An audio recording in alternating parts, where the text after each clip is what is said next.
Okay, my name is Dave Loewith. We farm out here just outside of Ancaster. I farm with my nephew Ben and my brother Carl, and we also have a staff. We are currently milking around 450 head of cattle 3 times a day. Total farm is comprised of about 1,000 head of cattle, and we also crop about 800 acres or 370 hectares. Well, the expansion is problematic. First of all, you can see 90% of the Class 1 farmland in Canada from the CN Tower. So this is really a rare resource that we should not be exploiting for other reasons. We should be saving it for what it's meant to do, to supply food to the local population. The first alternative is the intensification of the downtown core. Any urban spot that is brown fields that should be rehabilitated. Any intensification, some more high rises, and this has to be done obviously with parks in mind and bike trails and that kind of thing. It doesn't take, and the developers are not going to be happy with this, but it doesn't take a lot of brain power to put houses on a 100-acre empty piece of land. That's not difficult to do. All it takes is some engineers and some maps to get the maximum use of it, but that's not hard.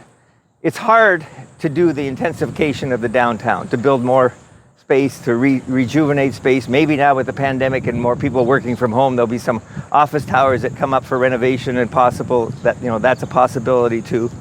So that should be the first order of business, to look at that. Obviously populations are going to grow. The numbers say that. So we have to do it as carefully as we can and take up a minimum of land that we can. But when you start building out, now you start putting more traffic out there, more highways out there, and that's if we're going to build out there, and probably we will at some point do some expansion, then that's definitely a mass transit thing. I would not build one better road.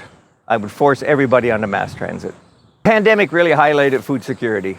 The just-in-time delivery, the stuff crossing the borders, the local and fresh and all that kind of thing.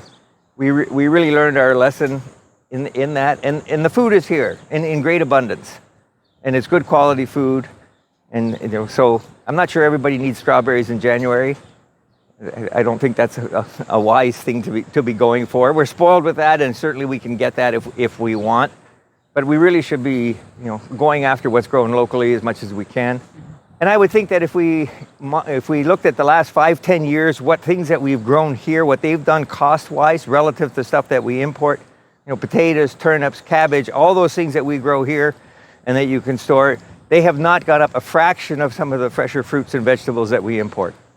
The people that are left in agriculture, be it dairy or fruit and vegetables or nursery, they're really good. They're really good at what they do. And just give them the opportunity to do things.